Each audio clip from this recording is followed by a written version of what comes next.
Honda Civic. Honda Civic කියන මේ නම ඇහුවම ඇත්තටම තාම ඉපදිලා නැති ළමයි වුණත් අඳුරන නමක්. ඉතින් ජෙනරේෂන්ස් කීපයක් තිස්සෙම අපි අඳුරන කාලේ ඉඳන්ම වාහන ආපු කාලේ ඉඳන්ම Honda කියන නම අපි හැමෝටම අඳුරන නමක්. ඉතින් ඒ දවස්වල ඉඳන් ආපු ජෙනරේෂන්ස් කීපයකින් ඇවිල්ලා තියෙන අලුත්ම ජෙනරේෂන් එක ගැන තමයි අද අපි කතා කරන්න යන්නේ. ඉතින් අද අපි ගෙනල්ලා තියෙන්නේ Honda Civic Tech Pack කියන කාර් එක. ඉතින් මේකේ ගොඩක් ට්‍රිම්ස් ඇවිල්ලා තිනවා. ඉතින් ලංකාවට ආපු වාහන තිනවා, ආපු නැති වාහන තිනවා. ඒ වගේම මේක අපිට Honda කම්පැනි එකෙන් ගන්නකොට හම්බෙලා තියෙන බ්‍රෑන්ඩ්ස් කීපයක් එහෙම නැත්නම් ට්‍රිම්ස් කීපයක්ම තියෙනවා. ඉතින් බේසික් වාහනේ ඉඳන් මේ ඇවිල්ලා තියෙන tech pack highest grade Honda Civic එක නම් කතා කරන්න පටන් ගත්තොත් එහෙම ට්‍රිම්ස් කීපයක්ම තියෙනවා. ඉතින් අපිට පටන් ගන්න පුළුවන් Honda SE කියන එකෙන්. එහෙම නැත්නම් SR. එහෙම එකක උඩට එනවා. ඉතින් මම මේ ඔක්කොම ඔයගොල්ලන්ට මෙන්න මේ විදිහට හිමිට පෙන්නන්නම්.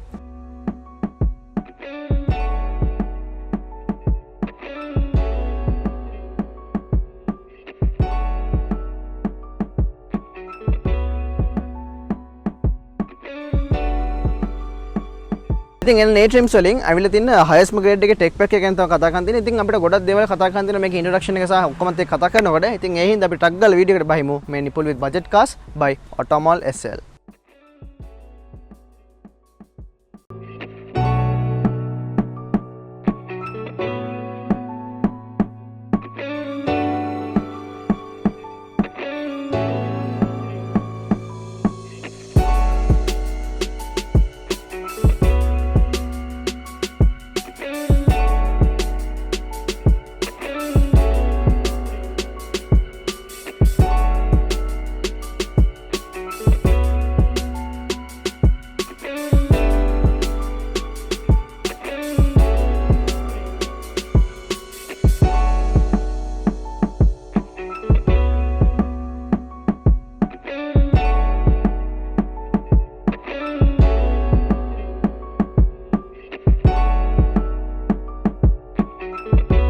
Honda Civic කියන ජෙනරේෂන්ස් ඔක්කොලින්ම ඇවිල්ලා තියෙන brand new generation එකේ highest grade එක වෙන tech pack එකට ආවහම සහ Honda Civic කියන general කතා කරන්න පටන් ගත්තොත් එහෙම හරියට කිව්වොත් එහෙම 1.5 liter සහ 2 liter engine rims තමයි අපිට ගොඩම ලෝකේ බලා ගන්න පුළුවන් වෙන්නේ.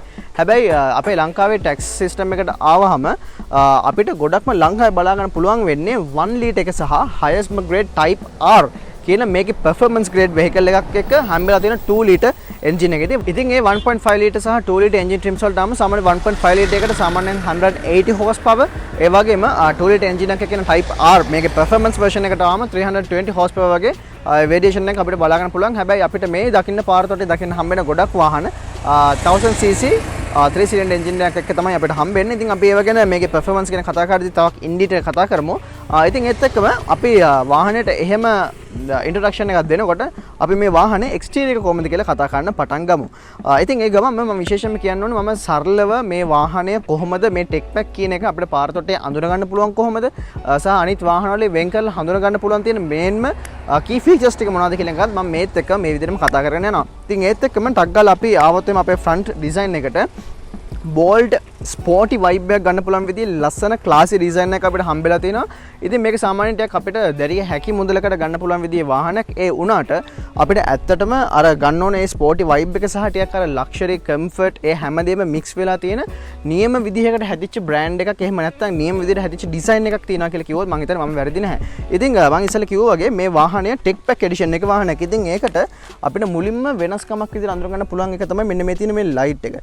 ඉතින් මේක සාමාන්‍යයෙන් SE SR කියන versions වලට ආවහම අපිට හම්බෙන්නේ ටිකක් basic look එකක් තියෙන light එකක්. හැබැයි මේකේ full LED මෙන්න මෙහෙම ලස්සන කොටු වගේ කැඩලා තියෙන ලස්සන bold design එකක හම්බෙලා තියෙන light එකක් තමයි අපිට හම්බෙලා තියෙන්නේ. ඒ වගේම අපිට මෙන්න මෙතනින් LED fog light එකකුත් හම්බෙලා තියෙනවා. ඉතින් ඒකත් අපිට හම්බෙන්නේ tech pack edition එකට විතරයි.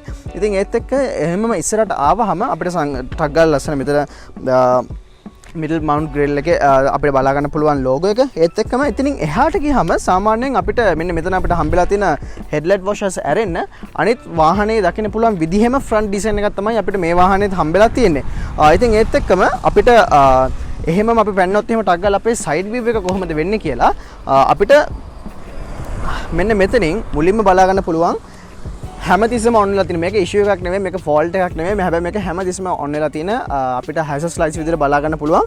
ඒ වගේම අපිට 16 inches වලින් තමයි ඉස්සෙල්ලා ඕගොල්ලෝ දැක්කා වගේ standard wheel size එකක් විතර හම්බෙන්නේ. හැබැයි මේ වාහනේට ආවහම අපිට ඊට තරමකින් ලොකු 17 inch wheels අපිට හම්බෙලා තියෙන මෙන්න මේ ටෙක් පැක් එකට. ඉතින් ඒත් එක්කම අපිට වින්ක මිරර්ස් එක පවර්ඩ් මිරර්ස් හම්බෙලා තියෙනවා. ඒ වගේම මේ ටෙක් පැක් එකට සහ EX ටෙක් පැක් ඔයගොල්ලෝ මම ඉස්සෙල්ලා පෙන්නුවා වගේ එකට විතරක් අපිට මෙන්න මෙතනින් සන්රූෆ් එක බලා ගැනීමේ හැකියාවක් හම්බෙලා තියෙනවා. ඉතින් තවත් ওই වගේ විශේෂතා කීපයක්ම තියෙනවා මේ වාහනේ එනකොට. ඊට පස්සේ අපිට මෙන්න මෙතනින් කීලස් එන්ට්‍රි හම්බෙලා තියෙනවා. ඉතින් ඒ වගේම අපිට මිරර් එකේ අපිට හම්බෙලා තියෙනවා බ්ලයින්ඩ් ස්පොට් එක හම්බෙලා තියෙනවා. මෙහි පැත්තේ වාහන කරනවා ටක් ගාලා මේකෙන් බ්ලින්ක් කරලා පෙන්නනවා. මෙන්න මේ පැත්තේ වාහනයක් එනවා බලාගෙන දාන්න අර කැමේ කියලා අපිට ඒ වගේ සපෝට් ඔක්කොම තියෙනවා. ඒ වගේම සේෆ්ටි පැත්ත ගැන මම ඩ්‍රයිව් කරද්දි කතා කරන්නම්. ඒ සේෆ්ටි ෆීචර්ස් ඔක්කොමත් එක්ක තමයි අපිට මෙන්න මේ මිරර් එකේ තියෙන ඒ බ්ලයින්ඩ් ස්පොට් මිරර් එකත් හම්බෙලා තියෙන්නේ. ඉතින් සාමාන්‍යයෙන් අපි හම්බ කරලා ඉතුරු කරලා බොහොම ආසාවෙන් ගන්න වාහනේ අපි හැමදේම බලාපොරොත්තු වෙනවා. ඉතින් මේ වගේ වාහනයක අපිට යන්න පුළුවන් හැම තැනක අපි යන්න try කරනවා. ඉතින් ඒකට ගැලපෙන විදිහට 130 mm හොඳ ground clearance මේ වාහනේ හම්බෙලා තියෙනවා. ඒ වගේම 11.6 meters වගේ turning radius එකක් අපිට මේ වාහනේ බලා ගන්න පුළුවන්. ඉතින් ලේසි නැහැ. හැබැයි මේ වාහනේ තියෙන size එකත් එක්ක compare කරලා බලද්දී ඉතින් කියන්න තරම් වරදක් නැහැ කියලා තමයි අපිට ඒක ගැන කියන්න තියෙන්නේ. පොඩි non paid advertisement එකක් තමයි ගෙනාවේ. ඉතින් අනිවාර්යයෙන් මේ වීඩියෝ එක ඉවෙන්නකම් බලන්න ඔයාලට මේ වාහනේ ගැන ගොඩක් දේවල් ඉගෙන ගන්න පුළුවන් කියලා අපි හිතනවා. ඒ වගේම ඔයා හිතනවා නම් මෙන්න මේ වාහනේ තමයි ඔයාලට ගැලපෙන වාහනේ මේ වෙලාවේ purchase කරන්න. ඒ වගේම ඔයා හිතනවා නම් මෙන්න මේ වාහනේ Tamanට ගැලපෙනවා කියලා මෙන්න මේ පල්ලෙහෙන් පෙන නම් එකකට දැන් අපිට කෝල් එකක් දෙන්න ඔටෝමොබයිල් SL ටීම් එකේ අපේ ලෑස්ති වෙලා ඉන්නවා මේ ෆ්ලක්චුවේට් වෙන මාකට් ප්‍රයිස් එකත් එක්ක ඕගොල්ලන්ට වටින විදිහට මේ කියන වාහනේ අපිට ඕගොල්ලන්ට අරන් දෙන්න පුළුවන්. ඉතින් අපි ඒක අපි ඔටෝමොබයිල් ටීම් එකේ විසින් අපි ගැරන්ට් කරනවා අපිට හැමදේම මේ වාහනේට අදාළ ඕගොල්ලන්ට තවත් මොනවා හරි ඉන්ෆර්මේෂන් ගන්න ඕන නම් එහෙම නැත්නම් ඕගොල්ලන්ට තවත් මොනවා හරි දේවල් ගැන දැනගන්න ඕන නම් ඒ වාහනේ බයි කරන තැන ඉඳන් ඕගොල්ලෝ ගෙදරට වාහනේ ගෙනනකන් සියලුම සේවාවන් අපි ඕගොල්ලන්ට ගේන්න කැමති. ඉතින් ඒක කියන ගමන් අපි ටක් ගාලා පයිමු අපේ වීඩියෝ එකට ආයි. ඉතින් වාහනේ රියර් view එකට ආවහම අපිට ඉතින් අනිත් වාහනත් එක්ක ලොකුවට කම්පෙයාර් කරන්න පුළුවන් තරම් වෙනසක් මේ වාහනේ හම්බෙන්නේ නැහැ. ඉතින් අපිට ආෆ්ටර් මාකට් ස්පොයිල් එකක් බලා ගන්න පුළුවන් මෙතන ඕනර් විසින් ෆිට කරලා තියෙන. ඊට අමතරව අපිට රිෆ්ලෙක්ටර්ස් හම්බෙලා තියෙනවා සහ මේකේ අර ෆේක් වෙන්ස් අරව මේ වගේ නැහැ. හැබැයි අපිට ස්පෝටි වයිබ් එක ගන්න පුළුවන් විදිහේ ඩිසයින් එකකට ගැලපෙන විදිහට අපිට මෙන්න මේ රියර් බම්ප් එක හම්බෙලා තියෙනවා කියලා කිව්වොත් මම හිතන්නේ මම වැරදි නෑ. ඒ වගේම ඉස්සරහ පිටිපස්ස අපේ ඉස්සලා කිව්වා වගේ SE නැත්නම් මේකේ බේසික්ම version එක පටන් ගන්නකොට අපිට හම්බෙන්නේ ඉස්සරහ සහ පිටිපස්ස sensors විතරයි. ඉතින් අපිට මේ ටෙක් පැක් එකේදී අපිට රිවර්ස් කැමරා එක sensors අපිට හම්බ වෙනවා. ඉතින් ඒ හින්දා ඒ sensors වල එන්න ඕන ඒ පාස් ටිකත් අපිට මේ වාහනේ බලා ගැනීමේ හැකියාවක් තියෙනවා. ඉතින් වාහනේ ට්‍රංක් ස්පේස් එක ගැන කතා කරන්න ආවහම අපිට මේ අර ෆැමිලි එකකට ගැලපෙන මේ වාහනේ පට්ට කියලා කියන්න පුළුවන් ප්‍රමාණයක ස්ටෝරේජ් ස්පේස් එක අපිට හම්බ වෙනවා කියලා කිව්වොත් වැරදි නෑ. ඉතින් සාමාන්‍ය 450 ලීටර්ස් වගේ බූත් ස්පේස් එක අපිට හම්බෙලා තියෙනවා. ඒ වගේම අපිට ඒක තවත් වැඩි කරගන්න ඕන නම් අපිට මේ තියෙන සීට්ස් ටික කන්වර්ට් කරලා ඉස්සරහට අපිට තවත් බූත් ස්පේස් එක වැඩි කරගැනීමේ හැකියාවක් තියෙනවා. ඒ වගේම දැන් අපිට යුරෝපියන් වාහන වගේ බලා ගන්න පුළුවන් විදිහේ මෙන්න මේ වගේ නොබ් එකක් අපිට හම්බෙලා තියෙනවා. අපිට මොනවා හරි දැන් ලෙවල් අප් කරගන්න ඒ වගේ දෙයකකට. ඒ වගේම ඉතින් පල්ලෙහාට ගියාම අපිට මෙන්න මෙතන තියෙන ඒරියා එක මදි වගේ නම් මේ විදිහේ තවත් ස්ටෝරේජ් එකක් අපිට මෙන්න මේ හරියෙන් බලා ගන්න පුළුවන්. ඉතින් අපිට මේ වාහනේට ස්පෙයා වීල් එකක් හම්බෙන්නේ නැහැ. ඒකට හරියන ටූල් කිට් එක විතරයි අපිට හම්බෙලා තියෙන්නේ. ඉතින් ඒක සාමාන්‍ය කොමන් එකක් දැන් එන අලුත් වාහන වල. ඉතින් ඉන්ටීරියර් එකට පයින්න කලින් අපි ටක් ගාලා කතා කරමු අපේ එන්ජින් බේක එහෙම නැත්නම් මේ වාහනේ හાર્ට් එක කොහොමද කියලා. ඉතින් මම ඔයගොල්ලෝ ඉස්සෙල්ලා කිව්වා 1.5 ලීටර් සහ 2 ලීටර් එක ලංකාවට ගොඩම ආවේ 1 ලීටර් එන්ජින් එක කියලා. ඉතින් අපිට 1000cc 3 cylinder turbo charged engine එකක් තමයි මේ වාහනේට හම්බෙන්නේ. ඉතින් සමහර කට්ටියට හිතන්න පුළුවන් මේ වාහනය මෙච්චරට ලොකු වාහනයක් කියලා බල්කි ඩිසයින් එකක් තියෙන වාහනයක් කියලා මේ දීලා තියෙන එන්ජින් එක ඇතුළත කියලා. ඉතින් ඇත්තටම වාහනේ කිලෝ 1275ක් බරයි. ඉතින් ඒ 1275 සමග ඕගොල්ලෝගේ තියෙන ඕගොල්ලෝගේ බාර, ඒ කියන්නේ වාහනේ යන පැසෙන්ජර්ස්ලාගේ බාර සහ ඕගොල්ලෝගේ අනිත් අනන් යන බඩු මොන හරි තියෙනවා නම් ඒවල බරත් ඔක්කොම අරගෙන තමයි මෙන්න මේ 1 ලීටර් එකෙන් යන්නේ. ඉතින් අපි ඉතින් කිසිම කම්ප්ලේන්ට් එකක් එහෙම මම දන්නවා අපි දන්න තරමට එහෙම කිසිම කෙනෙක් කියලා නැති හොඳ මාකට් එකේ තියෙන වාහන වලින් හොඳම වාහනයක්.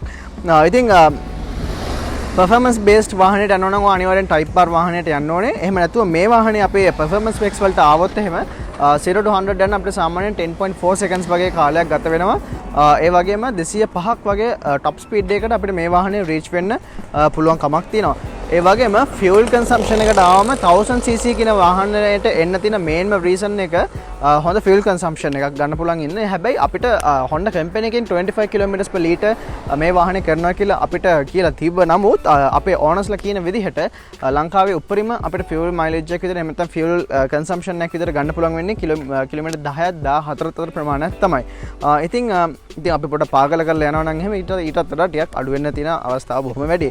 ඉතින් වාහනය full ෆුල් ටැන්ක් ගහන්න අනිවාර්යෙන් අපිට 6000 7000 අතර ප්‍රමාණයක් යනවා. ඒ වගේම අපිට මේකේ ඒජන්ට්ස් ලගෙන් වාහනේ සර්විස් කරගන්න අවශ්‍යතාවයක් තියෙනවා නම් අපි කරනවා නම් අපිට සාමාන්‍යයෙන් 14500 විතර මුදලක් වැය වෙනවා කියලා කියන්න පුළුවන් මේ වාහනේ නඩත්තු කටයුතු සමග.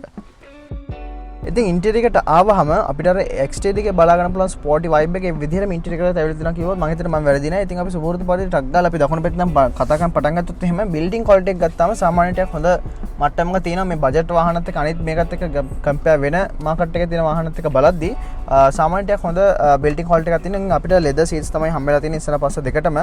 ඊට අමතරව අපිට මේ වගේ ප්ලාස්ටික් ෆිටින්ස් වල බලා ගන්න බැරි කමක් නැහැ. ඉතින් අපිට මේ කාබන් ෆයිබර් වගේ පොඩි ලුක් එකක් දෙන විදිහේ ස්ටයිලින් ට්‍රිම්ස් ගැනත් ඒගොල්ලෝ හිතලා තියෙනවා. ඉතින් ඒ වගේම අපිට fully leather strapped steering wheel එකක් හම්බෙලා තිනවා. ඒ වගේම dual multifunction steering wheel එකක්. ඉතින් අපිට මේ steering wheel එකේ වම් පැත්තෙන් අපිට අපේ call unlock and voice control වලට අදාළ buttons ටික සහ infotainment system එකට අදාළ options ටික හම්බෙලා තිනවා. ඒ වගේම දකුණු පැත්තෙන් cruise control එකට අදාළ options ටික හම්බෙලා තිනවා. ඒ වගේම මම සාමාන්‍ය වාහනයක ආසම් පාත්ස් වල එකක් ගැන paddle shifts උත් අපිට හම්බෙලා තිනවා. ඉතින් මේ paddle shifts අපිට හම්බෙන්නේ EX එකෙන් උඩ වාහන වල විතර. ඒ කියන්නේ EX tech pack එක සහ type R එකට විතරයි.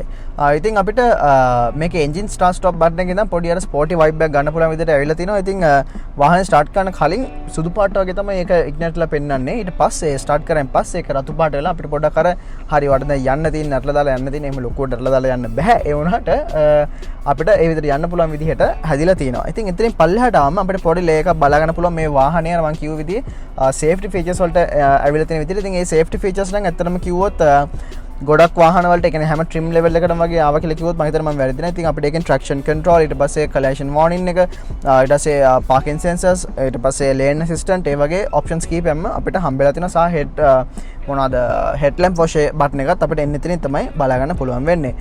ඉතින් ඒත් එක්කම අපි මෙතන ඩිස්ප්ලේ එකට ආවොත් එහෙම අපිට හැම trim එකකම අපිට බලා ගන්න පුළුවන් වෙන්නේ සම්පූර්ණ ඩිජිටල් ඩිස්ප්ලේ එකක් තමයි. ඉතින් ඒකෙන් අපිට දකුණු පැත්තෙන් fuel level එක සහ වම් පැත්තෙන් අපිට අනිත් engine එකේ heat එක සහ radiant level එක ඒ ටික බලා ගන්න පුළුවන් විදිහේ levers දෙකක් තියෙනවා. සහ මැද්ද ස්පීඩෝමීටර් එක විදිහට අපිට හම්බෙන්නේ. හැබැයි අපිට rev count එකක් නැත්නම් rev meter එකක් හම්බෙලා තියෙන. ඊට අමතරව තවත් වැදගත් information කීපයක් අපිට එතනින් බලා ගැනීමේ හැකියාව තියෙනවා. ඉතින් ඒත් එක මම ටක් ගාලා මෙතනට ආවොත් එහෙම අපිට මෙන්න මෙතනින් ස්පීකර් එකක් බලා ගන්න පුළුවන්. ඒ වගේම අපිට මෙන්න මේ දෙපැත්තේ tweeters බලා ගැනීමේ හැකියාවක් තියෙනවා. ඉතින් ඒ tweeters එක එන advanced sound system එකක් තමයි මේ tech pack කියන වාහනයට එන්නේ. ඉතින් ඒක අනිත් වාහන වලට ඇත්තටම කිව්වොත් හම්බෙන්නේ නැහැ. ඉතින් ඒත් එක්කම අපි ආවොත් එහෙම අපේ infotainment system එකට හොඳ built-in quality එකක් තියෙනවා කියලා කියන්න පුළුවන්. හැබැයි ටිකක් සාමාන්‍යයෙන් ටික පොඩි lag එකක් තියෙනවා වගේ තේරෙනවා.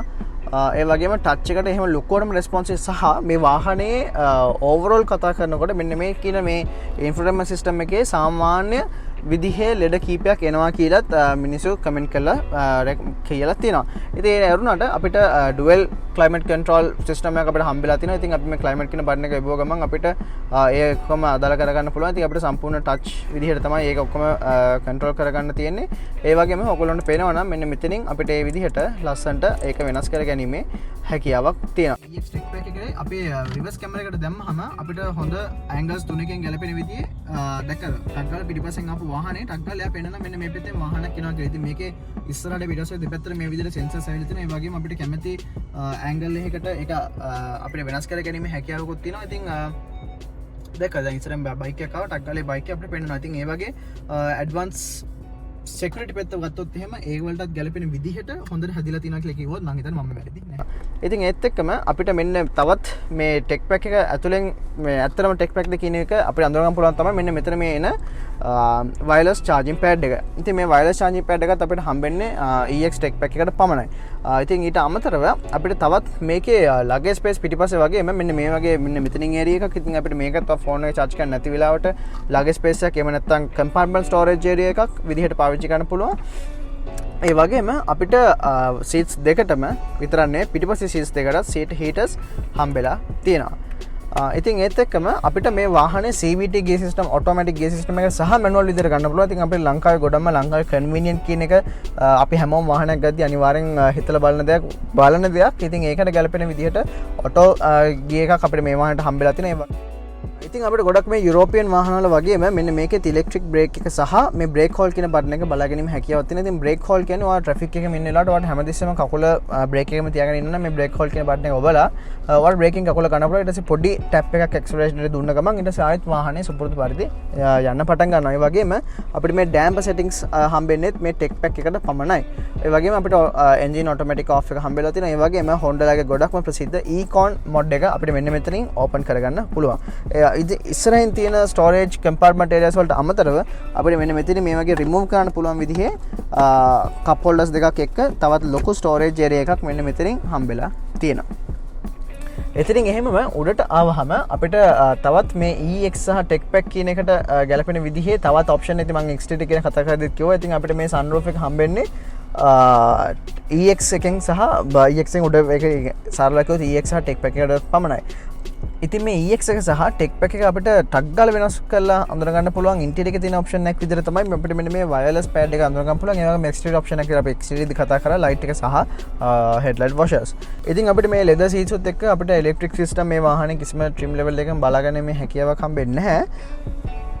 හැබැයි අපි ලෙග් රූම් සහ හෙඩ් රූම් එකට ආවම අපිට අතිශයින්ම දැවැන්ත විදිහේ ලෙග් රූම් එකක් සහ හෙඩ් රූම් එකක් හම්බෙනවා. ඉතින් පිටිපස්සට ගියාම නම් මේක අදා පොඩ්ඩක් වෙනස් වෙනවා. ඉතින් ඔය ටික තමයි අපිට මේ ඉස්සරහ පැත්තෙන් කතා කරන් තියෙන්නේ. අපි ටක් ගාලා පිටිපස්සට යමු. ඉතින් පිටිපස්සට ආවම අර ඉස්සරහ තියෙන වගේම කම්ෆර්ටබල් සීට්ස් අපිට හම්බෙලා තියෙනවා කියලා කිව්වොත් මම හිතන්නේ වැරදි නැහැ. ඉතින් ලෙදර් සීට්ස් තමයි පිටිපස්සට හම්බෙන්නේ. ඉතින් ඔයාලට ඕන නම් මෙතන තව එක්කෙනෙක් ඉඳන් බලන්න. අපි මෙතන පොඩි හම්ප් එකක් තියෙනවා. ඉතින් මැද්ද යන එක්කෙනාට පොඩි අපහසුතාවයක් එන්න පුළුවන්. ඊට අමතරව අපි 4 දෙනෙක් යන වෙලාවට අපිට මේක පල්ලෙහාට දාලා මෙතන කප් හෝල්ඩර්ස් දෙකක් අපිට හම්බෙලා තියෙනවා. බොහොම පාස් විදිහට යන්න පුළුවන් හැකියාවක් තියෙනවා. ඉතින් ඉස්සරහ වගේම තරමක හොඳ ලෙග් ස්පේස් එකක් අපිට හම්බෙලා තියෙනවා. හැබැයි මේකේ තියෙන මේ හැච්පැක් ඩිසයින් එක හින්දා මේ උඩ පොඩ්ඩක් හෙඩ් රූම් එක මදි ගතියක් තියෙනවා. ඉතින් සාමාන්‍ය ඇවරේජ් උසක් තියෙන එකකට නම් පහසුවෙන් යන්න පුළුවන් හැකියාව තියෙන. නමුත් ටික උසෙක් කෙනෙක්ට මෙතන යනකොට තියෙන හැකියාව අඩුයි. හැබැයි ඒ අඩුව ටිකක් හරියනවා මෙන්න මෙතන මැද්දින් දාගන්න පුළුවන් නම් එතකොට අපිට පොඩ්ඩක් හොඳ ස්පේස් එකක් මේ මෙන්න මෙතන මැද්දින් එක්කයට හම්බෙලා තියෙනවා. ඉතින් ඊට අමතරව මේ වාහනේ 11 ස්පීකර් සවුන්ඩ් සිස්ටම් එක තමයි හම්බෙන්නේ. ඉතින් අපිට ඉස්සරහෙන් බලා ගන්න පුළුවන් මැද්දේ තියෙන මම ඉස්සෙල්ලා පෙන්නුව ස්පීකර්ත් එක්ක අපිට ට්වීටර්ස් දෙකක් හම්බෙලා තියෙනවා ඉස්සරහ දොරේ. ඒ වගේම පල්ලෙහා තව දෙකක් තියෙනවා. ඊට අමතරව මෙතන දොරේ හැන්ඩල් එක ගාව අපිට තව ට්වීටර්ස් දෙකක් බලා ගන්න පුළුවන්. ඊට අමතරව මෙන්න මෙතන දෙපැත්තෙත් තව ස්පීකර්ස් දෙකක් බලා ගන්න පුළුවන්. ඉතින් මේක ෆැමිලි කාර් එකක්. ඉතින් ෆැමිලි එකට ගැලපෙන විදිහට හදපු කාර් එකක්. ඉතින් ඒකට එන්ටර්ටේන්මන්ට් පර්පස් එක හොඳටම ෆුල්ෆිල් කරන්න පුළුවන් විදිහට මේ වාහනේ හදලා තියෙනවා. ඉතින් ඊට අමතරව ටෙක් පැක් එකේ තවත් ඔප්ෂන් එකක් තමයි ඉස්සරහ සහ පිටිපස්සේ ආයටත් සීට් හීටර්ස් මේජර් සීට්ස් දෙකකට හම්බෙලා තියෙනවා. ඉතින් ඒක සාමාන්‍යයෙන් අපිට රේන්ජ් රෝවර්ස් වගේ ලොකුම හයි එන්ඩ් වාහනවල පවා දකින්න පුළුවන් විදිහේ ඔප්ෂන් එකක්. ඉතින් ඒ වගේ ඔප්ෂන් එකක් මේ වාහනවල දකින්න හම්බෙනවා කියන්නේ ඉතින් ඇත්තටම හොඳ කාරණාවක්. හරි ඉතින් අපිට දැන් කතා කරන්න තියන්නේ මේ වාහනේ ඩ්‍රයිවිං එක්ස්පීරියන්ස් එක කොහොමද කියලා. ඉතින් අපේ සීටින් පොසිෂන් එක ඇත්තටම හොඳයි. අපිට හොඳ විව් එකක් හම්බෙලා තියෙනවා. ඉතින් අපිට කැමති විදිහට වාහනේ ඇඩ්ජස්ට් කරගන්න පුළුවන්. ඩොනන්ට් එකක් උස්ස ගන්න පුළුවන්. ට්‍රැඩිෂනල් විදිහට තමයි උස්ස ගන්න නම් තියෙන්නේ. හරි අපි පටන් ගමු ඩ්‍රයිවිං එක්ස්පීරියන්ස් එක කොහොමද කියලා බලන්න මේ Honda Civic Tech Pack එකේ. ඉතින් අපිට ට්‍රැඩිෂනල් ජැපනීස් වාහන වලට ටැක් දෙපැත්ත මාරු වෙලා තමයි ඇවිල්ලා තියෙන්නේ. මොකද මේක UK based vehicle එකක්. කියලා බලමු හොඳ road appearance එකක් තියෙනවා වාහනේට. ඉතින් අර සාමාන්‍යයෙන් අපේ බජට් වාහන කැටගරි එකට මේ වාහනේ ඉන්ක්ලූඩ් වුණත් අපිට ඉතින් අර ඒ ගන්න ඕන ස්පෝටි වයිබ් එකේ ලස්සනට ඒ විදිහට ලස්සනට ඇවිල්ලා තියෙනවා. මේ වාහනේ ඉතින් ගොඩක් කට්ටිය කමෙන්ට්ස් කරලා තියෙනවා පොඩ්ඩක් අර නොයිස් එක පොඩ්ඩක් ඇතුළට එනවා කියලා ඕගොල්ලන්ට තේරෙනවා නම් අර රෝදවල සද්දේම ටික පොඩ්ඩක් ඇතුළට එන්නේ නැත්තේ නැහැ. ඉතින් ඒක පොඩ්ඩක් කට්ටිය කොමන් විදියට කියලා තියෙන දෙයක්. හැබැයි ඉතින් ඒක ඉතින් ලොකුවට බලන්න බෑ.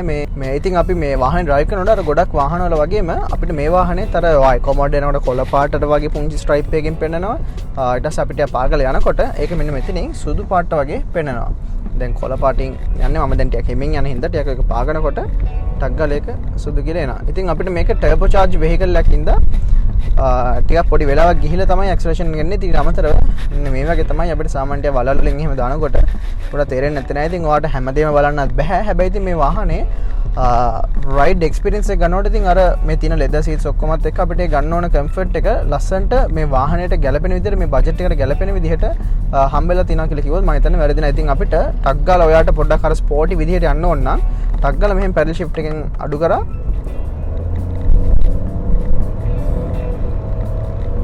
ඔයාලට කැමති විදිහට ටක් ගාලා ලස්සනට ය아가ීමේ හැකියාවක් ඉතින් මේ වාහනිනොත් අපිට හම්බෙලා තියෙනවා. ඉතින් ඒත් එක්කම අපිට ඔයාලට ෆුල් ටයිම් ස්පෝර්ට් ඕන නම් අපිට ටක් ගාලා මෙතන පල්ලෙහාට ගිය එක දැම්ම ගමන් අපිට ටක් ගාලා ස්පෝර්ට් එකට නම් පුළුවන්. ඒතකොට අපිට සාමාන්‍ය නෝමල් එන්ජින් එකෙන් හම්බෙන පවර් එකට එහෙම නැත්නම් ඇක්සලරේෂන් පවර් එකට වඩා ටිකක් වැඩිපුර පවර් එකක් අපිට හම්බෙනවා.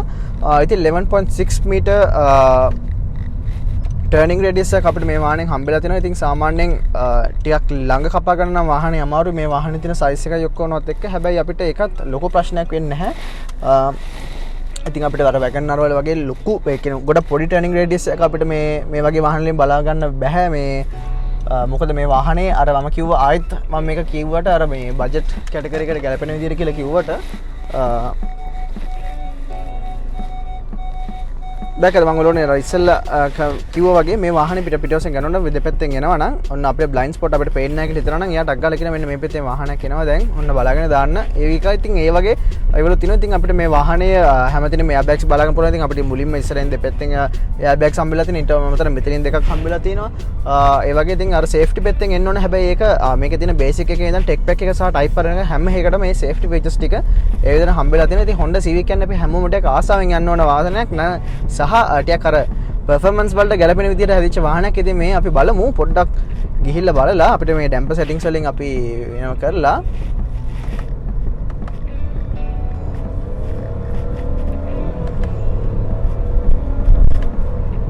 අවුලන්නේ හොඳයි. ඉතින් වාට පැඩල් ෂිෆ්ට්ස් වලින් අනිවාර්යයෙන්ම හැමතිස්සෙම ගොඩක් අපි ස්පෝර්ට් වෙහිකල්ස් ගැන කතා කරද්දී අපි කියලා තිනවා මේ වාට පැඩල් ෂිෆ්ට් තියෙන එකේ වාසිය අපිට ටක් ගාලා බ්‍රේක් කරනවට අමතරව අපිට ඉක්මනට ස්පීඩ් එක අඩු කර ගන්න පුළුවන් පැඩල් ෂිෆ්ට්ස් වලින් අපි ඩවුන් ෂිෆ්ට් කරනකොට ඉතින් ඊට අමතරව අපිට තව එක්ස්ට්‍රා විව් එකකට අපිට සන්රූෆ් හම්බෙලා තියෙනවා. ඒත් එක්ක බලද්දී කියන තරම් වරදක් නැහැ. ඉතින් මේ බජට් කැටගරි එකට අනුව තියෙන හොඳම වාහන වලින් එකක් විදිහට මේ Honda Civic එක අපිට නම් කරන්න පුළුවන්. ඒ වගේම අපිට සාමාන්‍යයෙන් ටයිට් කෝනර්ස් ගන්නකොට අපිට අර හොඳ ලොකු බොඩි රෝල් එකක් නැතුව අපිට ටක් ගාලා කරගැනීමේ හැකියාවක් තියෙනවා. ඒ වගේම ඉතින් අර හැන්ඩලින් වයිස් ගත්තත් වාහනේ සාමාන්‍යයෙන් එහෙම කියන තරම් ලොකු වරදක් නැහැ. අපිට කෝනර්ස් උනත් ගන්නකොට ඉක්මනට ගැනීමේ හැකියාවක් අපිට මේ Honda Civic Tech Pack එකෙන් සහ මේ Honda Civic වාහනයෙන් අපිට හම්බෙලා තියෙනවා. ඉතින් ඔය ටික තමයි අපිට මේ Honda Civic අලුත්ම ජෙනරේෂන් එකේ ටෙක් පැක් කියන වාහන ගැන කතා කරන්න තියෙන. ඉතින් වීඩියෝ එක ඉවර කරන්න කලින් ඔයා දන්නවා අපි කරන හැම වීඩියෝ එකකම අපි අපේ නිපුල් ස්කෝර් කියලා අලුත් රැන්කින් එකකින් අපි රැන්ක් කරනවා. ඉතින් අපි මේ රැන්ක් කරන මේ බජට් කාර් ස්පෙෂලි ඒවලට අදාළ බජට් කැටගරි එක වගේම අනිවාර්යෙන් ඩිස්ක්‍රිප්ෂන් එක බලන්න මේ වෙලාවේ මේ මාකට් එක කොහොමද යන්නේ මේ වාහනට අදාළ මාකට් ප්‍රයිස් එක කොහොමද තියෙන්නේ කියලා. ඉතින් අපි සෙක්ෂන්ස් පහක් උඩ තමයි අපේ වාහන ඔක්කොම අපි රැන්ක් කරන්නේ. ඉතින් ඩිසයින් performance, practicality, comfort සහ price. ඉතින් මේකේ මුලින්ම ඩිසයින් එකට ආවම හොඳ bold sporty ඩිසයින් එකක් අපිට හම්බෙලා තිනවා. ඉතින් Honda Civic කියන්නේ කොහොමද generations ගානක් තිස්සේ අපි හැමෝම ආදරය කරන අපි ගොඩක් ආසාවෙන් ඉන්න වාහනයක්. ඉතින් ඩිසයින් එක පැත්තට ආවහම අපිට පොඩිම ඩවුන්ෆෝල් එකක් විතර තියෙන්නේ. මොකද අපිට මේකේ තියෙන හැම trim එකකම අපිට එකම විදිහේ ඩිසයින් එක තමයි අපිට බලා ගන්න පුළුවන් වෙන්නේ. හැබැයි මේ Tech Pack කියන වාහනේට අපි especially ranking එකක් දුන්නොත් මම හිතන්නේ අපිට 6.5 out of 10 වගේ අගයක් දෙන්න පුළුවන් මෙන්න මේ වාහනේ ඩිසයින් එකට. ඉතින් ඒත් එක්කම අපි ඊට පස්සේ આવොත් එම performance එකට performance කියන කතාවට ඉතින් ඇත්තට මේ වාහනේ performance based වාහනයක් නෙවෙයි. අපිට මේක convenient විදිහට අපේ පවුලේ වැඩ ටික කරගන්න අපේ එදිනෙදා වැඩ කටයුතු කරගන්න ඒ වගේම තැනකට ලස්සනට හොඳ ඇඳුමක් ඇඳගෙන පිළිවෙලකට decent විදිහට යන්න පුළුවන් විදිහට හැදිච්ච වාහනයක්. ඉතින් performance පැත්ත ගත්තාම ඇත්තටම මේ බජට් එකේ තියෙන වාහනත් එක්ක බලද්දී අපිට සාමාන්‍ය 5.5 නැත්නම් 5.3 වගේ අගයක් දෙන්න පුළුවන් out of 10. ඉතින් ඒත් එක්කම වාහනේ ප්‍රැක්ටිකැලිටි ගැන කතා කරන්න ආවොත් එහෙම ඇත්තටම පර්ෆෙක්ට් කියලා කියන්න පුළුවන්. ඉතින් අපිට හොඳ ලගේජ් ස්පේස් එකක් හම්බෙලා දෙනවා. වාහනේ ඉස්සරහා පිටිපස්සේ හැමතරම අපිට ඩෝර් බින්ස් සහ අනිත් කම්පාර්ට්මන්ට් ස්ටෝරේජස් හම්බෙලා තිනවා. ඒ වගේම අපි වයර්ලස් පෑඩ් එක අපි පාවිච්චි කරන්නේ නැතිලට අපිට ඒ ප්‍රමාණයත් අපිට කම්පාර්ට්මන්ට් ස්ටෝරේජ් AD එකක් විදිහට පාවිච්චි කරන්න පුළුවන්. ඉතින් අනිවාර්යෙන් 8.7 වගේ අගයක් දෙන්න පුළුවන් out of 10 මේ බජට් කැටගරි එකේ මේ වාහනේ ප්‍රැක්ටිකල් එකත් එක්ක බලනකොට. ඒ වගේම තවත් එකට ඇඩ් කරන්න ඕනේ අපිට හොඳ රයිඩ් හයිට් එකක් හම්බෙලා තිනවා. ඒ වගේම හොඳ ටර්නින් රේඩියස් එකක් හම්බෙලා තිනවා. ඉතින් ඒ ඔක්කොමත් එක්ක බලද්දී අපිට හොඳ comfortable seats හම්බෙලා තිනවා. අනුරේ පෙත්තර වගේ යනවා නම් වල seat heaters පාවිච්චි කරන්න පුළුවන්. මේ ඔක්කොම options උත් එක්ක අනිවාර්යෙන් අර වගේ හොඳ අගයක් අපිට ලබා දෙන්න පුළුවන් මේ වාහනේ ප්‍රැක්ටිකැලිටි එක ගැන බලනකොට. කම්ෆර්ට් එක ගැන බලනකොට ඔයගොල්ලෝ දැක්ක අපි වාහනේ drive කරද්දී ඉතින් අපිට එහෙම කියන්න තරම් අපහසුතාවයක් නැහැ. සාමාන්‍ය වලල් වලින් වගේ දානකොට ටිකක් තේරෙන්නේ නැහැ නෙවෙයි. හැබැයි අපිට ඒක බෑ කරන්න පුළුවන් විදිහේ ප්‍රශ්නයක්. ඉතින් අපිට ඒක මම හිතන්නේ අපි ලොකු දෙයක් විදිහට කරන්න ඕනේ. ඒ වගේම ස්පෙෂලි මේ වාහනය මේ බජට් කැටගරි එකට ගැලපෙන විදිහට හැදිච්ච වාහනයක් විදිහට මේ වාහනේ කම්ෆර්ට් එකට මම අනිවාර්යෙන් 7.8 වගේ අගයක් දෙනවා out of 10. ඒ වගේම අපි අන්තිම ෆැක්ට් එක වෙන ප්‍රයිස් එක ගැන කතා කරනකොට ඉතින් ප්‍රයිස් එක කියන්නේ කොහොමද මේ දවස්වල මාර්තුකාවක් විදිහට කතා කරනකොට ඒක අපිට මාර්තුකාවක්. ඉතින් ඒත් එක්ක මේ අපි මේ වාහනේ ඒ දවස්වල ලංකාවට ආපු ප්‍රයිස් එකත් එක්ක බලලා සහ අද වර්තමාන ප්‍රයිස් එකත් එක්ක බලනකොට සාමාන්‍යයෙන් ලක්ෂ 10ක 15ක විතර වෙනසක් වෙලා තියෙනවා කියලා කිව්වොත් මම හිතන්නේ අපි සාමාන්‍ය ලෝ මයිලේජ් වාහනයක් රෙජිස්ටර්ඩ් වාහනයක් අපි ගන්නවා කියලා හිතුවොත් එහෙම ඉතින් අපිට පොඩ්ඩක් ඇත්තටම පොඩ්ඩක් අපේ බජට් එක පොඩ්ඩක් උඩට දාගන්න වෙනවා. හැබැයි ඒ බජට් එකට ගැලපෙන විදිහේ හැම දෙයක්ම ෆුල්ෆිල් කරන්න පුළුවන් විදිහේ වාහනයක් විදිහට මේ Honda Civic Tech Pack Edition එක අපිට හඳුන්වලා දෙන්න පුළුවන්. ඉතින් ප්‍රයිස් එක අද යන මාකට් රේන්ජ් එකත් එක්ක බලනකොට අපිට මට අනිවාර්යෙන් 10න් 7.9 වගේ අගයක් මේ වාහනයට ලබා දෙන්න වෙනවා. මේ අපි මේ වාහනේ ලිස්ට් කරන බජට් කැටගරි එකට අනුව. ඉතින් ওই ටික තමයි අපිට මේ Honda Civic Tech Pack එක ගැන කතා කරන්න තියෙන්නේ. ඉතින් තවත් මේ වගේ අපිට දකින්න හම්බෙන්නේ නැති වාහන සහ අපිට එදිනෙදා අපිට ඩ්‍රීම් එකක් වෙලා අපිට ගෝල් එකක් කරගෙන අපිට දවසක ගන්න පුළුවන් කියලා හිතන වාහනත් අපි ඕගොල්ලන්ට අපේ මේ නිපුලිත් කාස් බයි ඔටෝමොබයිල් SL YouTube channel එකේ හැමතිස්සෙම ගේන බලාපොරොත්තු වෙනවා. ඉතින් මේ වගේ තවත් වාහන අරගෙන අපිට ඉස්සරහට අනිවාර්යෙන් අපි ඕගොල්ලොත් එක්ක එනවා. ඉතින් එහෙම ගිහලා එනකන් අදට මම යනවා මේ නිපුලිත් කාස් බයි ඔටෝමොබයිල් SL